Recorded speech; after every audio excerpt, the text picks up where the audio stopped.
WWE is off. The Raw Loaf is on. Yeah. Remember that time I didn't know that pay-per-views weren't $60 anymore? I'm Ronda Rousey. And I'm going to main event at WrestleMania. Whew. There you go. There's your Roundy Rousey. Oh, jeez. Hold on. Guess I should prevent the feedback. There we go. All right. Welcome, everybody, to the March 25th edition of the Raw Loaf. We kicked off Raw tonight. Like I said, Ronda Rousey came out and they had a beat the clock challenge. She doesn't know what that is. That's what happens, I guess, when you still think pay-per-views are $60. Sarah Logan lost in a minute 25 to Ronda Rousey, which, I mean, her beginning plan was great. Just got out of the ring and ran around. She should have taken it a step further. I'm available if you need plans for wrestling dirty. But she should have just sandbagged. I highly doubt, as tough as Ronda is, I highly doubt she could have just picked up Sarah Logan and threw her in the ring. She should just plop. I mean, have you not seen that one match? I forget who it was. But yeah, sandbagging. Your wrestling enemy's worst friend. Okay. So, yeah, she beat Sarah Logan in a minute 25, and then it was Charlotte versus Ruby, and one of them had to pin the other in quicker than a minute and 25, which Charlotte did not do. She got the figure 4 in, got the figure 8 in at the last second, but wasn't enough to make Ruby tap early enough. And then we had the man, Becky Lynch. She came out. Well, she was already out. She had to face Liv Morgan. She flipped Liv Morgan over for a pin. Beat the time. I think it was by like 8 seconds. So way to go, the man. The man obviously got the biggest crowd reaction of the night. I think I saw on Twitter the other day that she also sells the most merchandise. So good job on making Vince a lot more money for his XFL endeavors. Divas era. We had a throwback Thursday to the Divas era for some reason. Oh yeah, these matches. Look how long they were. Divas era length of matches. Good job. Good job, ladies. Anyway, so that was all within the first, I don't even think there was a commercial break. They went headstrong right off with this show. Next up, we had Finn Balor taking on Bobby Lashley and what was supposed to be Lio Rush, but Lio Rush was hurt from Braun Strowman last week. So Jinder Mahal replaced him, and he came out with the Singh brothers. So now you got Finn Balor taking on like 5 guys basically, and for the first half of the match, that's what happened. Finn Balor did the smart thing. He separated Bobby Lashley and Jinder Mahal, and he straight up coup de grace Jinder Mahal, and they made that look with a little bit of zoom power. Made that look pretty good. So, because Finn Balor won, Finn Balor gets to face Bobby Lashley at WrestleMania for the Intercontinental Championship. Then we get to... Oh yeah, Michael Cole said about Finn Balor, be careful what you hope for. And I've never heard that said like that before. You know, it's always been, be careful what you wish for. And I don't know, to me it sounded super weird. Just don't say things that's super weird, commentators. Anyways, so Elias is in New York City, and throughout the night, Elias popped up, and he talked to us. First time was from Times Square. Some guy tried to come up and play the guitar and sing in front of Elias. Elias said, I'm a one-man act. That was all that. I don't know why he was in New York. Well, I mean, that's where WrestleMania is, but that's 2 weeks away. Then Drew McIntyre came out, pretty much repeated his promo from last week. It's still really good, but he repeated it, kind of. And then Roman Reigns comes out, and he goes, this is not Roman saying it. Don't talk about my wife and kids. Well, who said it then? I don't get it. Oh, before that, actually, Aleister Black and Ricochet had a match against the Revival. Pretty good match. I enjoyed the match. What was kind of crazy was Aleister Black is so strong. Oh, no. We gotta put... Hold on. Let me play with my toys for a minute. There you go. I got one action figure back up there. Aleister Black hit a black mass so hard he knocked out both Revival members. And then Ricochet did his 630 onto Dash Wilder. Or was it Scott Dawson? I can't remember. And anyways, they got another victory over the tag team champions. It's kind of weird. They have multiple victories over the champions now, but that's cool. So Drew and Dean are backstage. Dean just challenges Drew McIntyre to a last man standing match, which ended up being the main event for the night. And it's weird how Dean Ambrose, they kept saying like 1,000 times over the last month, he's leaving. Hey Dean, do you want to do the main event for every week? It's kind of weird. Vince. But that's what you do. So Sasha Banks versus Natalya came up next. We had a match going. There was a couple submission holds that were back to back. At first I thought Sasha was going to win, and then I thought Natalya was going to win. And then out of nowhere, just like last week again, Nia Jax and Tamina came out. Tamina tried to clothesline Bayley. She ducked it, and then Nia Jax made a pancake Bayley, or Bayley pancake or something like that. And she was done for the night. And they got in there. Eventually, Beth Phoenix came in, and she showed that you still got it, and hit the... Oh, man, I forget what her move is called. Oh, no, it's like a reverse Widowmaker, but you know. The Dragon, I guess she goes by now. Nobody said that again, but I'm calling her the Dragon.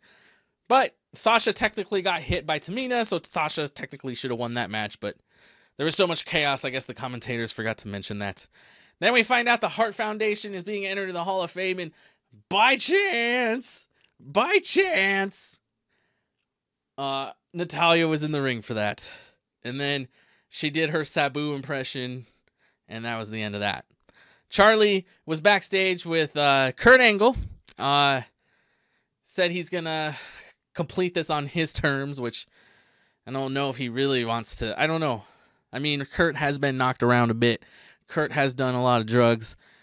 I wonder if he realizes it's not his. If it's Baron Corbin he really wants to face. Should Baron Corbin be Kurt Angle's opponent at WrestleMania? Leave your comments in the comments below. Do you want to hear the arguments for Baron Corbin doing it? We'll see how many comments we get. I'm not going to do it if nobody wants to hear it. So, Kurt Angle then just goes, screw you, and he walked off. He's like, I'm going to be done wrestling in 2 weeks anyway. Let's just get this over with, Baron Corbin. So, we come back from commercial break. Charlie is now with Sasha Banks and Bayley, and they're backstage. And,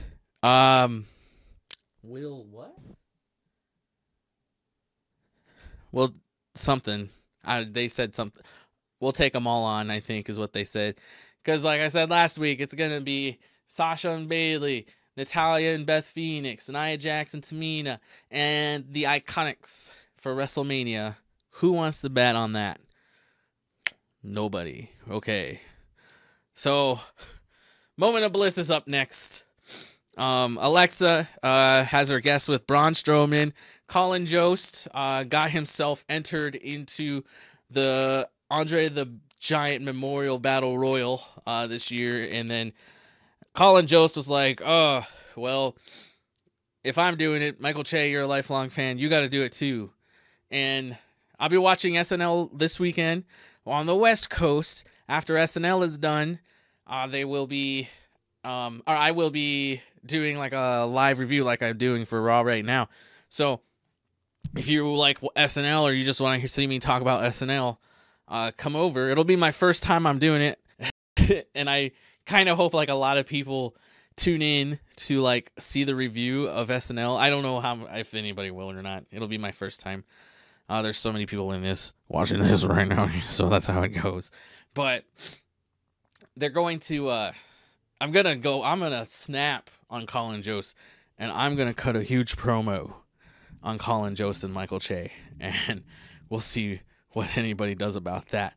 Anyways, Corey Graves says, put you in moods you didn't know you had. He said that about Alexa Bliss, but that is a lie. That is a lie, you liar. Because we all know that Carmella puts you in moods you never had. Oh! That's what happens.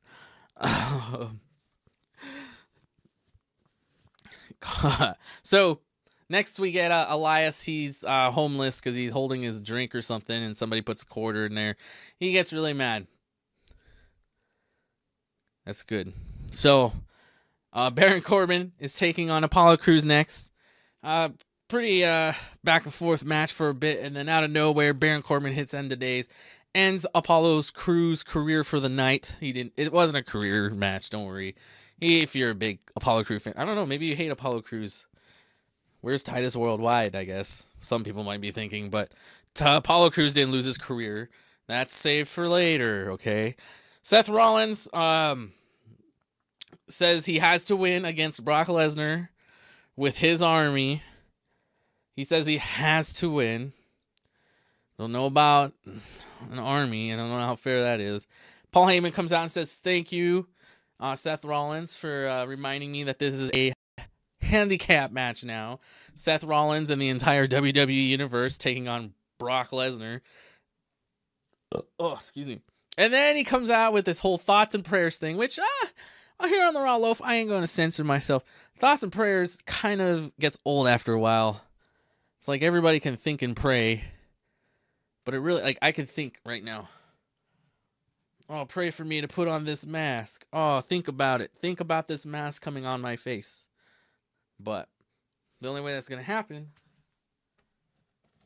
really,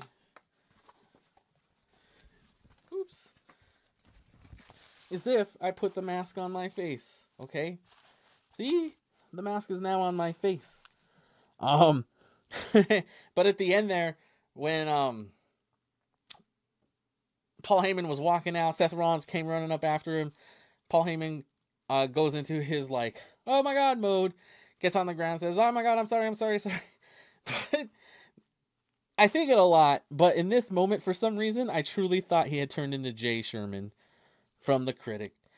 If you don't know who that is, you're young and you need to search Jay Sherman film critic. The Critic. There's a specific gif that you should see where he's dancing in a suit, and it's lovely. So, whew, I'm gonna go back. So, and while, what's his face? Dang it. What's his name? The wonderful Paul Heyman. He was laying there. Kurt Angle's music starts hitting, and Kurt Angle comes up and goes, "You son." Oh, it was pretty good. That was major dibs to Mr. Angle there. But he's out there to face Samoa Joe, and unlike every match on his like farewell tour, Samoa Joe came out and was super mean. Super mean.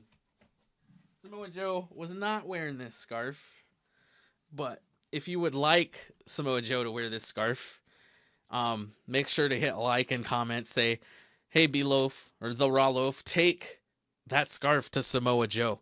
Because if I win this, the Culture City thing that Mick Foley's putting on, I will take this scarf with me, and we will get Samoa Joe in this scarf, or this picture, a picture with Samoa Joe either touching or holding or being next to this scarf. All right. So yeah, Samoa Joe and Kurt Angle. Woo! I thought for sure Samoa Joe is going to win this match because, I mean, Angle's a little old. But the main thing was because he lost to Kofi Kingston as the 4th member of the Gauntlet, and that didn't work out for Samoa Joe at all. So I thought he'd come out all angry tonight, but he wasn't angry enough. So he had Kurt Angle in the coquina clutch, and Kurt Angle like flipped back and pinned Samoa Joe. Samoa Joe was trying to choke him out before he got pinned, and that did not work. Too bad, Samoa Joe. Samoa Joe, like I said, if I get to go to WrestleMania next a couple weeks, this is coming with me, and you are going to put this on as a shame for losing to your TNA like biggest rival. But unfortunately, that probably won't happen. But you know what? It might. You never know. Triple H comes out next. He does a pretty good stand-up comedy bit. I wish they would have just put a microphone stand out there, and he is cracking jokes on Batista left and right. Until he even said, I'm jobbing to this letter right now, which is, it's funny. We all know what a job is, but you don't think wrestlers really would ever say that. But he said that about that letter, which was a letter from Batista's lawyer saying he ain't gonna wrestle at WrestleMania unless he follows these stipulations. So this Batista Triple H thing has just been Batista demanding stipulations for like 2 weeks now. Okay. And then, but he wants a career-ending match, and Triple H said yes. Because if I lose to a douchebag like you, or if I lose, hold on. If I lose to a douchebag like you, I don't deserve to be in this ring. Triple H, there's my nose. Kyrie Sane won't be at WrestleMania, so I'll wear my pirate hat right now. So Elias is still at New York City. He has his guitar case open, says he's got like $3,000 in there when there clearly wasn't $3,000. Somebody comes along, takes some money out of his suitcase. Elias doesn't see it. And then the person comes back and just picks up the suitcase and takes off. And that was that. So finally, we have the main event for the night. Dean Ambrose taking on Drew McIntyre in a last man standing match. And this might be the shortest last man standing match that I have seen.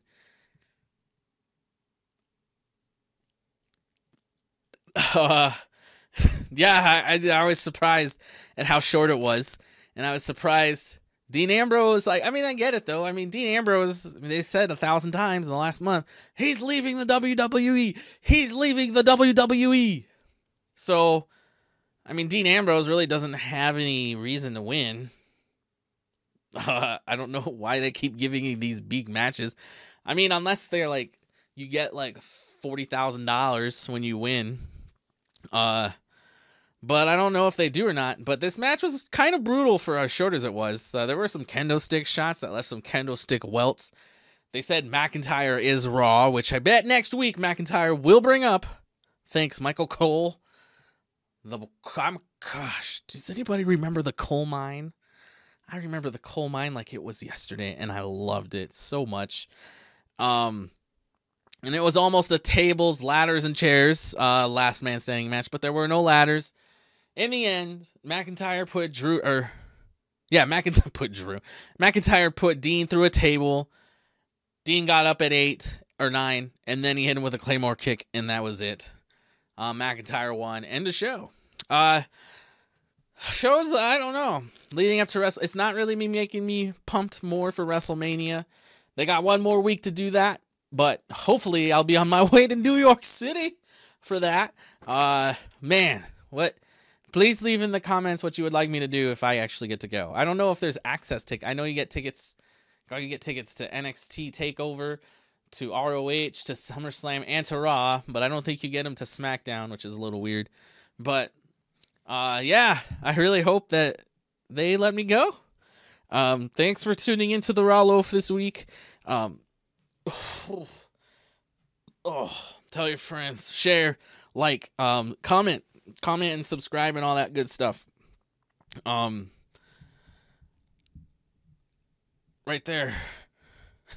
I'm still getting used to doing this live thing. I feel like I talked a little bit better tonight, but like it's so weird. There's like I did this taped so long, so many times, and now I'm doing it live, and it's more fun live, honestly. Plus it's a lot less work. But what would you like to see more of on the Raw Loaf? Make sure you comment that as well. But most importantly, do you really think Baron Corbin will be the one that faces Kurt Angle at WrestleMania? I don't think he will be. It's got to be John Cena's going to come in.